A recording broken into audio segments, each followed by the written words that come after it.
ان کا نام آسمان پر احمد ہے، زمین پر محمد ہے۔ نبی کونین صلی اللہ علیہ وسلم کی ماں ارشاد فرما رہی ہیں کہ جب میرے بیٹے محمد کی ولادت بسعادت ہوئی تو ان کی زمین پر پیشانی لگی اور ان کی ایک انگلی آسمان کی طرف اٹھی ہوئی تھی، اور انہوں نے اپنی زبان سے 3 مرتبہ کہا۔ پہلی بار تو کہا اللہ اکبر، اور دوسری بار کہا الحمدللہ کثیرا، اور تیسری بار میرے بچے نے کہا اللہم رب حب لی امتی۔ آقا کریم صلی اللہ علیہ وسلم ہم گنہگاروں کو پیدا ہوتے ہی یاد فرما رہے ہیں۔ اعلی حضرت عظیم البرکت اسی طرف اشارہ فرماتے ہیں کہ پہلے سجدے پہ روزے ازل سے درود، پہلے سجدے پہ روزے ازل سے درود، اور یادگاری امت پہ لاکھوں سلام، لاکھوں سلام۔ اللہ اللہ، آقا کریم صلی اللہ تعالی علیہ وسلم کی ولادت بسعادت ہوئی ہے۔ آپ ذرا ملاحظہ فرمائیے اور اس بات کو بھی ذہن و فکر میں رکھتے ہوئے چلیے گا کہ ابھی نبوت رسالت کا اعلان نہیں ہوا ہے۔ جب اس پار کا یہ عالم ہے اس پار کا عالم کیا ہوگا؟ میرے آقا صلی اللہ تعالی علیہ وسلم کی ماں سے ایک یہودیہ عورت نے سوال کیا، اے آمنہ خاتون، اس وقت مکہ میں تو تیل کی بڑی قلت ہے، مگر یہ بتاؤ کہ تمہارے گھر میں رات بھر روشنی کیسے رہتی ہے؟ تو نبی کی ماں بیان فرماتی ہیں کہ جب سے میرے بچے محمد کی ولادت بسعادت ہوئی ہے میں نے اپنے مکان میں چراغ جلایا ہی نہیں ہے۔ نبی کونین صلی اللہ تعالی علیہ وسلم کے نور کی وہ روشنی پھیلی ہوئی ہے، میرے آقا کی وہ مقدس عظمت ہے۔ آقا کریم صلی اللہ تعالی علیہ وسلم کی شان ملاحظہ فرمائیے، ابھی نبوت رسالت کا اعلان نہیں ہوا ہے۔ نبی کونین صلی اللہ تعالی علیہ وسلم کے ولادت کے وقت آپ کی ماں کے پاس جو عورتیں جمع تھیں ان عورتوں کا بیان سنیے۔ وہ عورتیں بیان کر رہی ہیں کہ جب آمنہ خاتون کو ولادت کا وقت ہوا، محمد پیدا ہوئے تو اس وقت ہم عورتیں ان کے مکان میں موجود تھی۔ مکان کے صحن میں ہم نے یہ دیکھا کہ آسمان سے چاند اور ستارے جھکے چلے آ رہے ہیں، ایسا لگ رہا تھا کہ مکان کے صحن میں چاند اور ستارے گر پڑیں گے، اس طرح سے جھکے چلے آ رہے تھے محمد کی ولادت پر، آپ کی پیدائش پر۔ اعلیٰ حضرت عظیم البرکت اسی طرف اشارہ فرما رہے ہیں کہ صبح طیبہ میں ہوئی بٹتا ہے بڑا نور کا، اور صدقہ لینے نور کا آیا ہے تارا نور کا۔ مکہ کی سرزمین پر سویرے سویرے نور کی خیرات بٹ رہی ہے، مکہ کی سرزمین پر سویرے سویرے نور لٹایا جا رہا ہے۔ اسی لیے تو اعلیٰ حضرت عظیم البرکت فرماتے ہیں کہ میرے آقا کے نور کا صدقہ اس طرح سے لٹایا جا رہا تھا، آقا کریم صلی اللہ تعالی علیہ وسلم کے نور کا صدقہ اس طرح سے لوٹ رہے تھے، اتار کر ان کے رخ کا صدقہ نور کا بٹ رہا تھا بارہ، کہ چاند سورج مچل مچل کر جبی کی خیرات مانگتے تھے، کہ چاند سورج مچل مچل کر جبی کی خیرات مانگتے تھے۔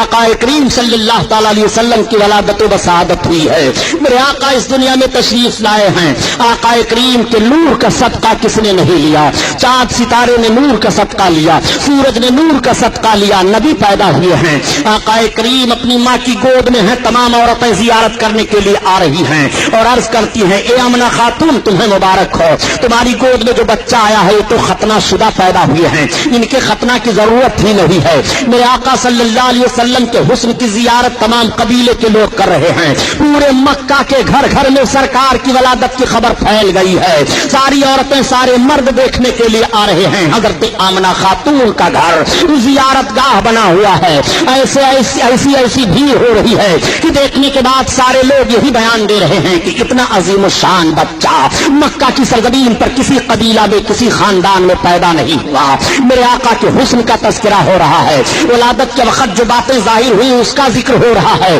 اس وقت کا دستور یہ تھا کہ باہر سے عورتیں آتی تھیں، دودھ پلانے کے لیے بچوں کو لے جایا کرتی تھی۔ مالدار گھر کے بچوں کو عورت حاصل کر لیتی، اس عورت کو مالدار خرید لیتا تھا کہ تمہارا سارا دودھ میرا بچہ پیے گا، میرے بچے کی تمہیں پرورش کرنی ہے۔ اس نوعیت کے تحت مکہ کی سرزمین سے 12 گھاٹیوں کے اس پار ایک آبادی تھی، قبیلے سعد کی آبادی، جہاں کے لوگ غربت و افلاس کے مارے ہوئے تھے، قحط سالی کے شکار ہوا کرتے تھے، ان میں بیماریاں پھیلی ہوئی تھی، وہ بہت پریشان حال تھے۔ 10 عورتیں تیار ہوئی کہ چلو مکہ میں مالدار گھروں پر بچوں کی پیدائش ہوئی ہے، وہاں سے بچے لے آئے جائیں اور دودھ پلا کر کے خدمت کی جائے، انعام و اکرام ملیں گے، اجرت حاصل ہوگی۔ انہیں 10 عورتوں میں حضرت حلیمہ سعدیہ بھی ہیں۔ حضرت حلیمہ سعدیہ نے کہا میں جانے کی طاقت نہیں رکھ رہی ہوں۔ عورتوں نے کہا حلیمہ تمہیں چلنا پڑے گا۔ حلیمہ نے کہا دیکھو آج کئی روز کی میں بھوکی ہوں، پانی پر گزارا کر رہی ہوں، میری سواری کا جانور بھی بڑا کمزور ہو چکا ہے۔ عورتوں نے کہا نہیں حلیمہ تمہیں چلنا پڑے گا۔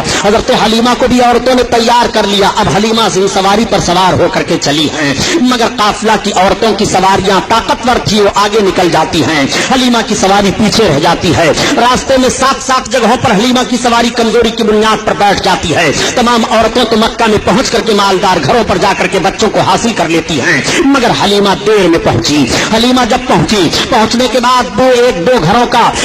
جائزہ لیتی ہیں، پتہ یہ چلا کہ بچے خالی نہیں ہیں۔ حلیمہ پھر دوسرے گھر پر جاتی ہیں، پتہ چلا یہاں پر بھی کوئی بچہ نہیں ہے۔ کئی گھروں کا جائزہ لینے کے بعد حلیمہ مایوس ہو جاتی ہیں، تب تک ساتھ میں آنے والی ایک عورت مل گئی۔ حلیمہ سے پوچھا حلیمہ تمہیں کوئی بچہ ملا کہ نہیں ملا؟ حلیمہ نے کہا مجھے کوئی بچہ نہیں ملا۔ اس عورت نے کہا حلیمہ سنو، وہ دیکھو جو سامنے حویلی دکھائی دے رہی ہے، وہ سردار قریش عبد المطلب کی بڑی حویلی ہے، اس میں ایک مکان ہے، وہاں پر چلی چلو اے حلیمہ، وہاں ایک ایسا بچہ ہے، وہ بچہ یتیم ہے۔ اس عورت نے تو یہی کہا، مگر اسے کیا معلوم کہ وہ یتیموں کو سہارا دینے والے ہیں، وہ یتیموں کے غمخوار ہیں، وہ یتیموں کے چارہ جو ہیں۔ آقا کریم صلی اللہ تعالی علیہ وسلم کا پتہ وہ عورت حلیمہ کو بتا رہی ہے۔ اس عورت نے کہا اے حلیمہ اگر مجھے کوئی بچہ نہ ملا ہوتا تو میں اسی بچہ کو لیتی۔ حلیمہ نے کہا میں نے بھی کئی گھروں پر ان کا ذکر سنا ہے، چلو مجھے لے چلو۔ حلیمہ سعدیہ کو عورت سردار قریش حضرت عبد المطلب کے پاس لے جاتی ہے، اور جب آپ عبد المطلب کے پاس پہنچی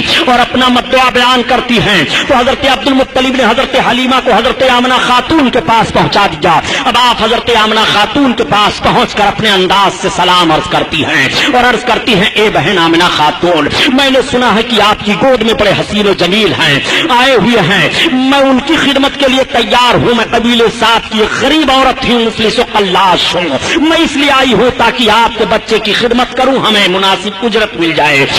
حضرت آمنہ خاتون کی آنکھیں آنسوؤں سے بھر جاتی ہیں، آنسو ٹپکنے لگے۔ حضرت حلیمہ نے کہا بہن رونے کا سبب کیا ہے؟ حضرت آمنہ خاتون فرماتی ہے اے حلیمہ جس مقصد سے تم آئی ہو تمہارا مقصد نہیں حل ہو پائے گا، تم انعام و اکرام اور اجرت کی لالچ میں آئی ہو، مگر تمہیں زیادہ اجرت اور زیادہ انعام نہ مل پائے گا، اس لیے اے حلیمہ ان کی پیدائش سے پہلے ان کے باپ کا انتقال ہو چکا ہے۔ حضرت حلیمہ نے کہا اے بہن اب ہمیں انعام اور اجرت کی لالچ نہیں رہ گئی ہے، میں نے آپ کے شہزادے کی بڑی تعریفیں سن لی ہیں، میں چاہتی ہوں کہ آپ کے شہزادے مجھے مل جائیں اور میں دودھ پلا کر کے ان کی خدمت انجام دے لوں۔ میرے آقا اس وقت سو رہے تھے۔ حضرت حلیمہ سعدیہ نے عرض کیا بہن یہ تو بتاؤ کہ شہزادے گرامی وقار ہیں کہاں؟ آقا کریم کے جسم اطہر پر ایک چادر شریف ڈال دی گئی ہے۔ حضرت آمنہ خاتون نے جیسے چادر کو آپ کے جسم اطہر سے ہٹایا تو حضرت حلیمہ بیان فرماتی ہے کہ محمد سو رہے تھے، جیسے میرے آقا کے رخ انور سے چادر کا ہٹنا سبحان اللہ پر آقا کے مسکراہٹ کھیل جاتی ہے،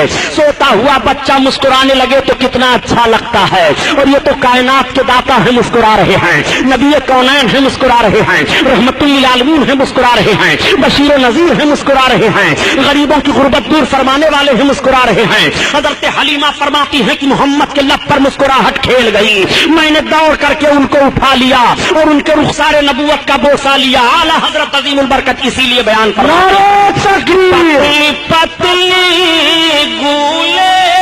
قدس کی پتیاں ان لبوں کی نزاکت پہ لاکھوں سلام لاکھوں سلام اللہ اللہ، آقا کریم صلی اللہ تعالی علیہ وسلم کو حضرت حلیمہ سعدیہ اپنی گود میں اٹھا لیتی ہیں اور اٹھانے کے بعد چوم رہی ہیں، پیشانی اقدس کو چوم رہی ہیں اور عرض کرتی ہیں اے بہن واقعی آج تک میری نگاہ کیا تمام عورتیں بیان دے رہی ہیں کہ اتنا حسین و جمیل بچہ مکہ میں کسی خاندان میں پیدا نہیں ہوا۔ حضرت حلیمہ سعدیہ سرکار کو لے کر کے بیٹھ گئی اور دودھ پلانے لگی۔ حضرت حلیمہ نے اپنے داہنی پستان کو پیش کیا، میرے آقا نے دودھ پی لیا۔ حضرت حلیمہ نے جب بائیں پستان کو پیش کیا تو سرکار نے دودھ پینا چھوڑ دیا۔ پھر حضرت حلیمہ نے داہنے پستان کو پیش کیا، میرے آقا نے پی لیا، اور بائیں کو پیش کیا، پھر سرکار نے چھوڑ دیا۔ اب حلیمہ کی سمجھ میں بات آ گئی۔ حلیمہ اس وقت دو بچوں کو دودھ پلا رہی تھی، ایک تو آقا کو پلا رہی تھی، دوسرے ایک شہزادے کو اور پلا رہی تھی۔ اگر میرے آقا دونوں پستان کا دودھ پی لیتے تو دوسرا پینے والا دودھ محروم رہ جاتا۔ سرکار نے یہ فطری انصاف پیش کیا ہے اور حق والے کا حق ادا فرما دیا ہے۔ میرے آقا یہی سے ذہن فکر دے رہے ہیں کہ جس کو قربت ہو تو قربت والوں کو حق کس طرح سے دینا چاہیے۔ نبی کونین صلی اللہ تعالی علیہ وسلم نے دودھ نہیں پیا، صرف داہنے پستان کا پیا، اور وہ بھی طبی نقطہ نظر سے ماں کے داہنے پستان میں دودھ کم ہوتا ہے اور بائیں میں زیادہ ہوتا ہے۔ جس میں دودھ کم ہے نبی کونین اسے استعمال فرما رہے ہیں، اور جس پستان میں دودھ زیادہ ہے سرکار دوسرے پینے والے کے لیے چھوڑ رہے ہیں۔ اعلیٰ حضرت عظیم البرکت اسی طرف اشارہ فرماتے ہیں کہ بھائیوں کے لیے ترک پستا کریں، دودھ پیتے تین صفتوں پہ لاکھوں سلام، لاکھوں سلام۔ اسلامیہ کیسٹ کمپنی مالیگاؤں کی جانب سے عقائد و اعمال کو سنوارنے والی بہترین کیسٹیں مولانا سید شاہ تراب الحق قادری صاحب کی تقریریں، مقام مصطفیٰ اور ترجمہ قرآن، جنگ بدر، بیماریوں کا قرآنی علاج، تقلید اور مذہب حنفی، نماز کے مسائل، روزہ کے مسائل، وضو پاکی اور زکوٰۃ کے مسائل، مولانا عبد المصطفیٰ حشمتی صاحب کی تقریریں، وطن کے غدار کون، کیوں نہیں ہوتے مسلمان ایک، باطل کی پہچان۔ اس کے علاوہ ہر قسم کی سی ڈی اور کتابوں کے لیے اسلامیہ کیسٹ کمپنی پوار گلی مالیگاؤں ضلع ناسک اور مکتبہ رضا 26 کامبیکر اسٹریٹ بمبئی نمبر 3 سے رابطہ قائم کریں۔ بھائیوں کے لیے ترک پستا کریں، دودھ پیتے تین صفتوں پہ لاکھوں سلام، لاکھوں سلام۔ اللہ اللہ، حضرت حلیمہ سعدیہ سرکار کو اپنی گود میں لے کر کے بیٹھی ہوئی باتیں کر رہی ہیں۔ نبی کی ماں ارشاد فرماتی ہیں اے حلیمہ سنو، یہ میرا بچہ عام بچوں کی طرح سے نہیں ہے۔ حلیمہ سنو، جب میرے بچے کی ولادت ہوئی ہے تو جس طرح ماؤں کو تکلیف ہوتی ہے بچوں کی پیدائش پر، مجھے تکلیف کا کچھ احساس نہیں ہوا۔ نبی کی ماں بیان فرماتی ہیں اے حلیمہ، میرا بچہ جب پیدا ہوا اور ان کے دادا جان جب لے کر کے کعبہ کی طرف گئے ہیں تو کعبہ جھک گیا ہے۔ اے حلیمہ، جب میرا بچہ پیدا ہوا تو میرے مکان کے صحن میں آسمان سے چاند اور ستارے جھکے چلے آ رہے تھے۔ میرا بچہ عام بچوں کی طرح سے نہیں ہے۔ حلیمہ سے حضرت آمنہ خاتون بیان فرماتی ہیں اے حلیمہ، جب میرے بچے کی ولادت ہوئی تو اچانک میرا بچہ میری گود سے غائب ہو گیا، ایک بادل کا ٹکڑا آیا اور اس میں میرا بچہ چلا گیا۔ تھوڑی دیر کے بعد آواز آ رہی تھی، یہ امام الانبیاء ہیں، مشرق و مغرب کی سیر کرا دو، سارے عالم کو انہیں دکھا دو۔ اور اس کے تھوڑی دیر کے بعد وہ بادل کا ٹکڑا میری گود میں آ گیا، میرا بچہ میری گود میں آیا۔ حلیمہ، میرا بچہ عام بچوں کی طرح سے نہیں ہے۔ نبی کی ماں بیان فرماتی چلی جا رہی ہیں، حلیمہ کی محبت بڑھتی چلی جا رہی ہے۔ حلیمہ نے کہا اے آمنہ خاتون، میں نے مان لیا کہ آپ کا بچہ عام بچوں کی طرح سے نہیں ہے، یہ بچہ کوئی عظیم انسان ہے۔ اے آمنہ، اب ہمارے ساتھ کی عورتیں جانے کی تیاری کر رہی ہیں، ہمیں بھی اجازت دو۔ نبی کونین صلی اللہ تعالی علیہ وسلم کی ماں آقا کو اپنی گود میں لیتی ہیں اور لینے کے بعد پیار کرتی ہیں، اور اس کے بعد حضرت حلیمہ خاتون کی گود میں بھیگی پلکوں کی چھاؤں میں دے دیا۔ حضرت آمنہ خاتون کی آنکھوں سے آنسو ٹپک رہے ہیں محبت کے۔ حلیمہ خاتون اپنی گود میں سرکار کو لیتی ہیں اور لینے کے بعد جب وہ چلنے لگتی ہیں، اپنی سواری کے قریب آئیں تو وہی سواری حلیمہ کی ہے کہ پہلے جب حلیمہ آ رہی تھی تو وہ سواری کمزوری کی بنیاد پر راستے میں 7 جگہوں پر بیٹھ گئی تھی، لیکن اب حلیمہ خاتون جب اس سواری پر سوار ہو رہی ہیں تو اس سواری میں اتنی طاقت پیدا ہو جاتی ہے اور اس طرح تیز رفتار وہ سواری جا رہی ہے کہ تمام سواریوں سے آگے نکل جاتی ہے اور راستہ مہکتا ہوتا چلا جاتا ہے۔ خاتون سے پوچھا لوگوں نے، عورتوں نے، اے حلیمہ خاتون یہ تو بتاؤ کیا تو نے مکہ میں سواری کو بدل دیا ہے؟ تو حضرت حلیمہ خاتون نے فرمایا نہیں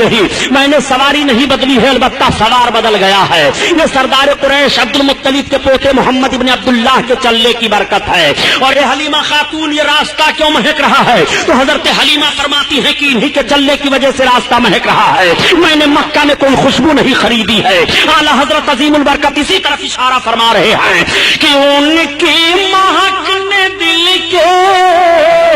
غنچے کھلا دیے ہیں، ان کی مہک نے دل کے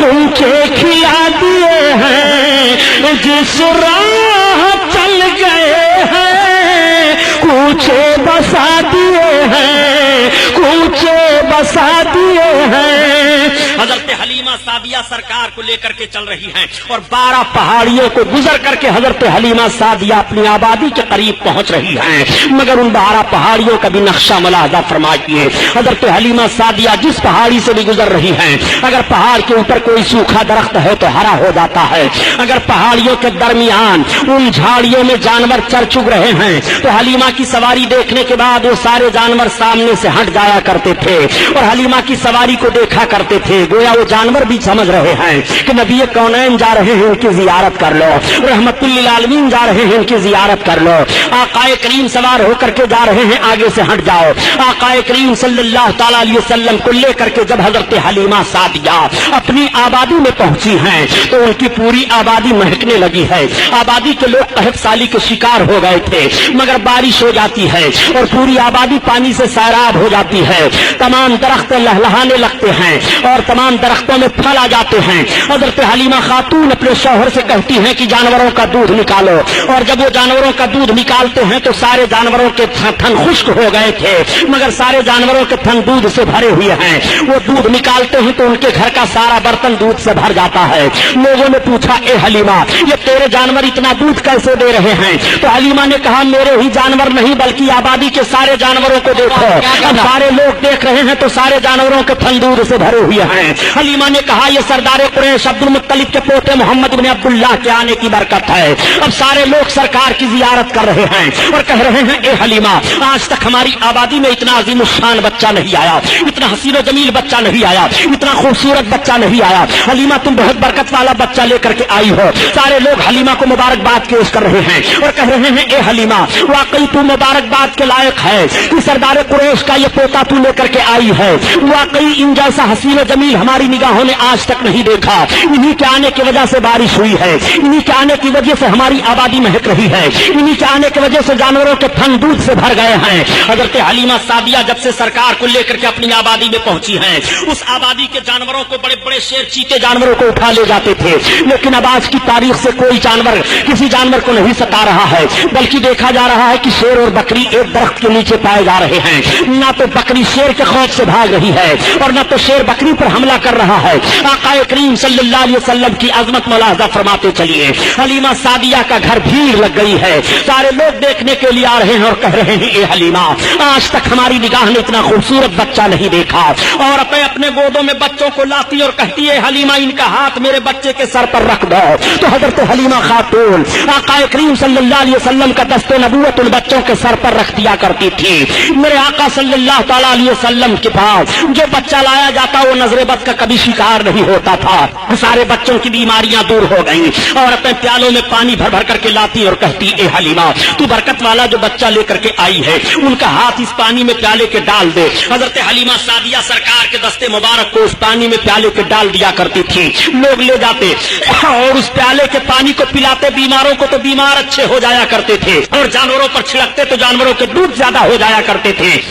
حلیمہ سعدیہ اس طرح سے عاجز ہو گئی اور پریشان ہو گئی، ایک بھیڑ لگی رہتی تھی پیالے میں پانی لے لے کر کے لوگوں کی، تو حلیمہ کی سمجھ میں ایک بات آئی کہ اس طرح سے بھیڑ پر میں قابو نہ پا سکوں گی، تمام پیالیاں چھوٹ جا رہی ہیں۔ حلیمہ سعدیہ نے اپنے دروازے پر ایک حوض کھود دیا اور اس حوض کو پانی سے بھر دیا اور اس میں سرکار کا پاؤں شریف ڈال دیا اور اعلان کر دیا کہ اب جس کو محمد کے پاؤں کا دھومن لے کر کے جانا ہو وہ اسی حوض سے لے کر کے جایا کرے۔ اعلیٰ حضرت عظیم البرکت اسی طرف اشارہ فرما رہے ہیں کہ جس کے تلووں کا دھومن ہے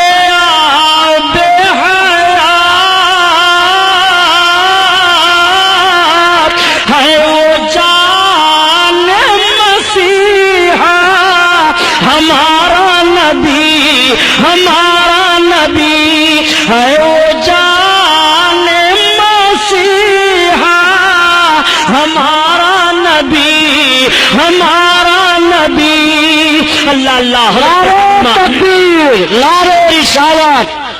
اب آپ ذرا غور فرمائیے، ابھی نبوت و رسالت کا اعلان نہیں ہوا اور سرکار کے مقدس پاؤں شریف کا دھون پیا جا رہا ہے، بیمار شفا پا رہے ہیں، اور جانوروں پر ڈالا جا رہا ہے تو جانوروں کے دودھ زیادہ ہو رہے ہیں۔ حلیمہ سعدیہ فرماتی ہیں کہ جس طرح سے بچے سال میں بڑھتے ہیں، محمد کے جسمانی بڑھنے کا حال یہ تھا کہ وہ مہینے میں اتنا بڑھ رہے تھے۔ حلیمہ سعدیہ فرماتی ہیں کہ جب تک میں ان کو جی بھر کر کے دیکھ نہیں لیتی تھی مجھے سکون نہیں ملتا تھا۔ حضرت حلیمہ فرماتی ہیں کہ جیسے عام بچوں کی خدمت پر ماؤں کو تکلیف ہوا کرتی ہے، مجھے اس طرح محمد کی خدمت پر کبھی بھی کوئی تکلیف نہ ہوئی۔ حلیمہ سعدیہ فرما رہی ہیں کہ جب وہ جسم کے طور پر بڑھ رہے تھے تو ان کا حال یہ تھا کہ خوشبو تو پھیلتی ہی رہتی تھی اور جسم سے خوشبو آتی ہی تو رہتی تھی، میں جب بستر سے اٹھاتی تو بستر مہکتا رہتا تھا۔ عورتیں آنے کے بعد کہتی ہیں اے حلیمہ، اے سعدیہ، یہ تو کتنا مبارک اور خوشبودار بچہ لے کر کے آئی ہے کہ جس جگہ یہ لیٹے وہ جگہ مہک جاتی ہے، جس مکان میں یہ رہے وہ مکان مہک جاتا ہے۔ حضرت حلیمہ سعدیہ آقا کریم صلی اللہ تعالیٰ علیہ وسلم کو ایک روز دودھ پلاتی ہیں اور دودھ پلانے کے بعد رات کی تاریکی ہے، چاند نکلا ہے، چاندنی پھیلی ہے، سلا دیتی ہیں۔ آج بھی ماؤں کی عادت ہوتی ہے کہ مائیں جب اپنے بچوں کو دودھ پلاتی ہیں اور دودھ پلانے کے بعد سلا دیتی ہیں تو دیکھ لیتی ہیں کہ میرا بچہ سو رہا ہے کہ جاگ رہا ہے۔ اگر بچہ سو جاتا ہے تو ماں مطمئن ہو جاتی ہے، اور اگر بچہ جاگتا ہوتا ہے تو ماں اپنے بچے کو تھپکیاں دے دے کر کے سلانے کی کوشش کرتی ہے۔ ٹھیک حضرت حلیمہ سعدیہ نے سرکار کو دودھ پلایا اور دودھ پلانے کے بعد سلا دیا۔ اب حضرت حلیمہ کہہ رہی ہے کہ میں نے غور کیا کہ لاؤ دیکھو محمد سو رہے ہیں کہ جاگ رہے ہیں، تو حلیمہ کہتی ہیں جیسے میری نگاہ پڑی تو میں نے دیکھا کہ ان کی ایک انگلی داہنی طرف جا رہی ہے اور کبھی بائیں طرف جا رہی ہے اور کبھی سرہانے کی طرف جا رہی ہے اور کبھی پائتی کی جانب جا رہی ہے۔ حلیمہ کہتی ہے جب میں نے غور کیا تو محمد کی انگلی جدھر جدھر جا رہی تھی آسمان پر چاند اسی طرف جا رہا تھا۔ اگر وہ اپنی انگلی داہنی طرف لے جا رہے ہیں تو چاند داہنی طرف جا رہا ہے، اگر انگلی کو سرہانے کی طرف لے جا رہے ہیں تو چاند سرہانے کی طرف جا رہا ہے، اگر انگلی کو پائتی کی جانب لے جا رہے ہیں تو چاند پائتی کی جانب جا رہا ہے۔ جدھر جدھر ان کی انگلی گھوم رہی ہے آسمان پر چاند اسی طرف گھوم رہا ہے۔ اعلیٰ حضرت عظیم البرکت اسی طرف اشارہ فرماتے ہیں کہ چاند جھک جاتا جدھر انگلی اٹھاتے مہد میں، کیا ہی چلتا تھا اشاروں پر کھلونا نور کا۔ آئیے تقریر، نعرہ تکبیر، نعرہ رسالت، نعرہ رسالت، جشن رحمت للعالمین حضرت علامہ مولانا غلام محی الدین صاحب قبرا، نعرہ تکبیر، سبحان اللہ صلی اللہ تعالیٰ علیہ وسلم کا کریمانہ حال ملاحظہ فرمائیے۔ حضرت حلیمہ سعدیہ فرماتی ہیں کہ میں دیکھ کر کے دنگ رہ گئی۔ حضرت حلیمہ فرماتی ہیں یہ محمد کا عالم ہے۔ تمام عورتوں سے حضرت حلیمہ سعدیہ ذکر کر رہی ہیں، آقا کریم صلی اللہ تعالیٰ علیہ وسلم حضرت حلیمہ کی گود میں ہیں۔ عورتیں دیکھنے کے بعد کہتی ہیں حلیمہ کتنا برکت والا بچہ لے کر کے آئی ہو، پورے قبیلے سعد میں شہرا ہے، آقا کریم کی برکتیں ظاہر ہیں۔ حلیمہ سعدیہ سرکار کو دودھ پلا رہی ہیں اور بیان دیتی ہیں جس طرح سے بچوں کی خدمت پر پرورش کو ماں کو تکلیف ہوتی ہے مجھے کبھی بھی اس کا احساس نہیں ہوا۔ میرے آقا صلی اللہ تعالیٰ علیہ وسلم دودھ پینا جب چھوڑ دیتے ہیں تو حضرت حلیمہ سعدیہ سرکار کو لے کر کے آپ کی ماں کے پاس آ گئی اور پھر اجازت لیتی ہے، کہتی ہے بہن آمنہ خاتون ان کو ہمارے پاس چند برس اور رہنے دو۔ چنانچہ حضرت آمنہ خاتون سے اجازت لے کر کے سرکار کو پھر لے کر کے چلی جا رہی ہیں۔ اب میرے آقا حضرت حلیمہ رضی اللہ تعالیٰ عنہ کے گھر ہیں، سرکار جسمانی حالت پر ایسے ماحول میں پہنچ گئے کہ میرے سرکار زمین پر تشریف فرما ہو کر کے چل رہے ہیں، مگر قدم میں کوئی لڑکھڑاہٹ نہیں ہے، کوئی لغزش نہیں ہے، کوئی لرزہ نہیں ہے۔ دیکھنے والے دیکھ کر کے حیران رہ جاتے ہیں، اے حلیمہ تو نے جس بچے کی خدمت کی ہے ان کا چلنا ذرا دیکھو۔ اور بچے جب چلتے ہیں تو اپنے دونوں پاؤں کے بل گھسٹتے ہوئے چلتے ہیں، مگر میرے سرکار کبھی پاؤں کے بل گھسٹتے ہوئے نہیں چلے، مکمل سیدھے انداز سے کھڑے ہو کر کے چل رہے ہیں اور قدم میں لغزش اور لرزہ نہیں ہے بلکہ عقل آواز دے رہی ہے ہم کو بننا ہے نشان راہ منزل دوستو ہم اگر بھٹکے تو کتنے کارواں کھو جائیں گے آقا کریم صلی اللہ علیہ وسلم اس طرح سے چل رہے ہیں دیکھنے کے بعد لوگ اشاش کر رہے ہیں اور تعجب کر رہے ہیں اور سارے بچوں کی چال دیکھ رہے ہیں مگر میرے آقا کی رفتار عجیب ہے مثال نہیں ہے میرے سرکار کے چلنے کا کوئی جواب نہیں ہے تمام قبیلہ کے مرد اور عورتیں دیکھ کر کے سب حیران رہ جاتے ہیں حلیمہ ذرا ان کا چلنا دیکھو واقعی بہت برکت والا بچہ لے کر کے آئی ہو حلیمہ آج تک اس رفتار سے ہم لوگوں نے بچوں کو چلتے ہوئے نہیں دیکھا میرے سرکار اچھے انداز سے چل رہے ہیں ایک مرتبہ میرے آقا صلی اللہ تعالی علیہ وسلم نے حضرت حلیمہ سعدیہ سے ارشاد فرمایا امی یہ تو بتاؤ کہ عبداللہ کہاں جایا کرتے ہیں حضرت حلیمہ کے لڑکے عبداللہ تھے تب تک حلیمہ نے عرض کیا بیٹا تمہارے بھائی عبداللہ جنگل میں بکریوں کو لے کر کے چرانے کے لیے جایا کرتے ہیں آقا نے ارشاد فرمایا امی کل سے میں بھی جانا چاہتا ہوں حلیمہ عرض کرتی ہے بیٹا میں تمہیں حکم تو نہیں دے سکتی مگر جانا چاہتے ہو تو تمہارے لیے کوئی روک نہیں ہے جب شام کو حضرت عبداللہ حضرت حلیمہ کے لڑکے آئے گھر تو حضرت حلیمہ نے بیان دیا بیٹا کل جب تم بکریوں کو لے کر کے جانا تو اپنے حجازی بھائی محمد کو بھی لیتے جانا ساتھ میں آج جب کچھ لوگ کہہ دیا کرتے ہیں کہ نبی کریم صلی اللہ تعالیٰ علیہ وسلم بکریاں چراتے تھے میں عرض کرتا ہوں پیارے ذرا جملہ سنبھالو تاکہ ایمان کا جنازہ نہ نکل لے پائے میرے آقا صرف بکریاں ہی چرایا نہیں کرتے تھے بلکہ بکریوں کے چرانے کا پس منظر بھی ملاحظہ کرایا میرے سرکار بکریاں چرانے تو ضرور جا رہے ہیں جنگل میں مگر اس ماحول پر نگاہ تو رکھو تاکہ عظمت مصطفیٰ تمہارے دل میں بیٹھ جائے اور تمہارے ایمان کا جنازہ نہ نکل لے پائے آقا کریم صلی اللہ تعالیٰ علیہ وسلم صبح جب ہوئی حضرت عبداللہ نے اپنی بکریوں کو کھول کر کے کٹگھرے سے نکالنا چاہا بکریاں ساری نکل آتی ہیں میرے آقا بھی تشریف فرما ہو گئے اب عبداللہ ہانک رہے ہیں بکریوں کو مگر بکریاں چل نہیں رہی ہیں عبداللہ نے حضرت حلیمہ کو پکارا امی یہ بکریاں تو چل نہیں رہی ہیں تب تک حضرت حلیمہ نے دیکھا اور دیکھنے کے بعد کہا اے بیٹا عبداللہ یہ بکریاں محمد کے آگے آگے نہیں چلیں گی تم محمد کو لے کر کے آگے ہو جاؤ پھر بکریاں آگے پیچھے چلیں گی میں عرض کرتا ہوں اے مسلمانوں یہ جانور بھی پہچان رہے ہیں یہ نبی ہے ان کے آگے آگے نہ چلو یہ رحمت للعالمین ہے ان کے آگے آگے نہ چلو یہ ان کے آگے آگے نہ چلو امام الانبیاء ہیں ان کے آگے آگے نہ چلو جانور تو نبی کو پہچان رہے ہیں کہ ان کے آگے آگے نہ چلو یہ کیسے جانور ہیں جو نبی سے بڑھنے کی کوشش کر رہے ہیں سبحان اللہ کوشش کر رہے ہیں اسی لیے میں عرض کرتا ہوں پیارے نبی کو پہچانتا کون نہیں ہے نبی کو سب پہچان رہے ہیں نبی کو بہرے در پہچان رہے ہیں نبی کو خشک و تر پہچان رہے ہیں نبی کو زمین پہچان رہی ہے نبی کو آسمان پہچان رہا ہے نبی کو چاند و سورج پہچان رہے ہیں نبی کو خشکی تری پہچان رہی ہے نبی کو ہوا فضا پہچان رہی ہے نبی کو شجر و حجر پہچان رہے ہیں نبی کو جمادات و نباتات پہچان رہے ہیں سب نبی کو پہچان رہے ہیں اگر نبی کو کوئی نہیں پہچان رہا ہے تو یا تو وہ سرکس انسان ہے جو نبی کو نہیں پہچان رہا ہے یا سرکس جن ہے جو نبی کو نہیں پہچان رہا ہے ورنہ نبی کو کون نہیں پہچانتا ہے یہ آقا کریم صلی اللہ علیہ وسلم ہے جن کے آگے آگے جانور نہیں چل رہے ہیں اب آقا کریم صلی اللہ علیہ وسلم آگے چل رہے ہیں اور ساری بکریوں کو عبداللہ ہانکتے ہیں تو بکریاں پیچھے چلی جا رہی ہیں جب میرے آقا جنگل میں تشریف فرما ہوئے بکریاں تو چلی گئی پہاڑیوں کے اندر جھاڑیوں میں چرنے لگی آقا کریم صلی اللہ تعالیٰ علیہ وسلم چل رہے ہیں تو سخت پتھروں پر سرکار کے نشان قدم پڑ رہے ہیں عبداللہ دیکھ کر کے حیران رہ جاتے ہیں اور جب میرے آقا درخت کے نیچے کھڑے ہوئے تو درخت کا سایہ دوسری جانب تھا مگر میرے سرکار جس طرف تشریف فرما ہوئے درخت کا سایہ اسی طرف چلا آیا اور جب سرکار درخت کے قریب جانے لگے تو درخت سرکار کی طرف جھک گیا حضرت عبداللہ دیکھ کر کے حیران رہ جاتے ہیں جب شام ہو گئی آئے تو اپنی ماں سے بیان کیا امی غضب ہو گیا کہا کیا کہا آج عجیب معاملہ میں نے محمد کے ساتھ دیکھا کہا کیا تم نے دیکھا کہا یہ جب جا رہے تھے تو ریتیلی زمین پر ان کے قدم پڑتے تھے تو نشان نہیں ظاہر ہوتے تھے مگر سخت پتھروں پر قدم رکھتے تھے تو پتھروں پر ان کے پیروں کے نشان ظاہر ہو جایا کرتے تھے حضرت حلیمہ بیان فرماتی ہے بیٹا کسی سے کہنا نہیں اور امی یہی نہیں بلکہ جس درخت کے نیچے ہم گئے اس درخت کا سایہ اسی طرف چلا آیا اور امی یہی نہیں بلکہ جب ہم درخت کے پاس جانے لگے تو درخت جھک گیا ہے امی میں گھبرا گیا تھا حضرت حلیمہ کہتی ہے بیٹا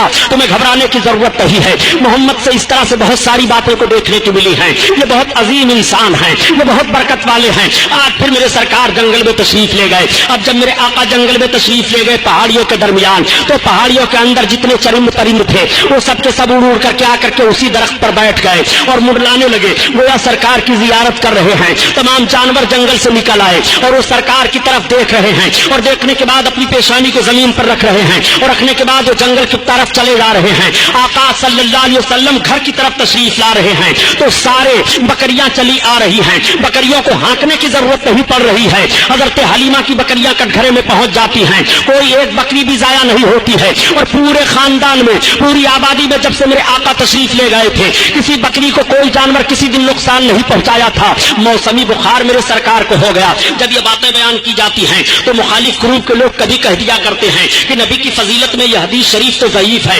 یہ حدیث شریف تو ضعیف ہے، یہ حدیث تو ضعیف ہے۔ میں کہتا ہوں جب فضائل نبی کی بات آئے تو تمہیں حدیث ضعیف دکھائی دے رہی ہے، آخر کن حدیثوں کو تم کبھی تسلیم کرتے ہوئے نبی کریم صلی اللہ علیہ وسلم کی فضیلت کو تسلیم کرو گے؟ یہ مصطفیٰ کی عظمت کا بیان ہے، اس میں ضعیف حدیث اور قوی حدیث کا معاملہ نہیں ہے۔ اپنے آقا کی عظمت سماعت فرماتے چلو۔ نبی کونین صلی اللہ تعالیٰ علیہ وسلم کو موسمی بخار ہوا، میرے سرکار 3 دن جنگل میں تشریف نہیں لے گئے، تب تک حلیمہ کے لڑکے روتے چلاتے ہوئے آئے اور عرض کرتے ہیں ارے امی جان، آج تو سب سے زیادہ دودھ دینے والی بکری کو جنگل کا شیر اٹھا لے گیا ہے۔ حلیمہ رونے لگی، میرے آقا نے آنکھیں کھول دی، ارشاد فرمایا امی کیا بات ہے؟ حلیمہ عرض کرتی ہے بیٹا محمد، سب سے زیادہ دودھ دینے والی بکری کو جنگل کا شیر اٹھا لے گیا ہے۔ مجھے یہ فکر نہیں ہے کہ دودھ دینے والی بکری تھی، میں اس فکر میں رونے لگی ہوں کہ جب سے آپ میرے گھر آئے تھے میں آپ کو لے کر کے آئی تھی، میری ہی بکری نہیں بلکہ آبادی میں کسی کا جانور نقصان نہیں ہوا تھا، آج جانور کیسے ہماری بکری کو اٹھا لے گیا اس میں کوئی راز ہے۔ تب تک میرے سرکار کھڑے ہو گئے اور ارشاد فرماتے ہیں چلو کدھر سے جنگل کا شیر آیا تھا؟ پہاڑی کے ایک چٹان پر آ کر کے ان کے لڑکے کھڑے ہو جاتے ہیں اور اشارہ سے بیان دیتے ہیں اسی طرف سے آیا تھا شیر۔ میرے سرکار نے اسی طرف رخ نبوت کیا، کیا کہنا؟ کے بعد ارشاد فرماتے ہیں یا ابل حارث، اتنا بڑا فرمان تھا کہ جنگل میں جتنے شیر چیتے چرندے پرند ہیں سب باہر نکل آ رہے ہیں، نبی بلا رہے ہیں چلو چلو، بلا رہے ہیں چلو چلو، امام الانبیاء بلا رہے ہیں چلو چلو، رحمت للعالمین بلا رہے ہیں چلو چلو، سارے جانور چلے آ رہے ہیں اور سارے کے سارے لوگ لائن سے کھڑے ہو جاتے ہیں۔ تب تک جنگل کا ایک بوڑھا شیر نکلتا ہے اور بکری کا کان پکڑے لیے ہوئے چلا آ رہا ہے، اس نے بکری کو چھوڑ دیا، بکری ادھر چلی گئی۔ حضرت حلیمہ سرکار کا چہرہ دیکھ رہی ہیں، میرے آقا نے جانوروں سے ارشاد فرمایا میری بکری کیوں اٹھا لے گئے تھے؟ تو حلیمہ کہہ رہی ہیں کہ محمد کی بولی تو میں سمجھ رہی تھی مگر جانور کیا بول رہے تھے اس کو میں نہ سمجھ پائی۔ حلیمہ نے دامن تھاما، عرض کیا بیٹا جانور تم سے کیسی باتیں کر رہے تھے؟ تو آقا ارشاد فرماتے ہیں اے امی جب میں نے ان جانوروں سے پوچھا کہ میری بکری کیوں اٹھا لے گئے تھے تو ان جانوروں نے یہی جواب دیا کہ آج 3 دن کا عرصہ گزر گیا تھا، آپ آئے نہیں تھے، آپ کا چہرہ دیکھنے کو نہیں ملا تھا۔ تو سارے جانوروں نے مشورہ کیا کہ حلیمہ کی بکری اٹھا لاؤ، چھڑانے کے لیے آپ ہی آ جائیں گے اور آپ ہی کی زیارت نصیب ہو جائے گی، اس لیے کام کیا گیا۔ سبحان اللہ۔ جانور ہیں جو نبی کا چہرہ دیکھنے کے لیے ترس رہے ہیں اور جنگل کے جانور سرکار کا چہرہ دیکھنے کے لیے نکل آ رہے ہیں۔ یہی وجہ ہے کہ حلیمہ کے گھر جب تک میرے آقا ہیں، آبادی کے لوگ جب جاتے سویرے تو سرکار کا مقدس چہرہ دیکھ کر جاتے اور حلیمہ سے کہتے اے حلیمہ محمد کا چہرہ ہمیں دکھا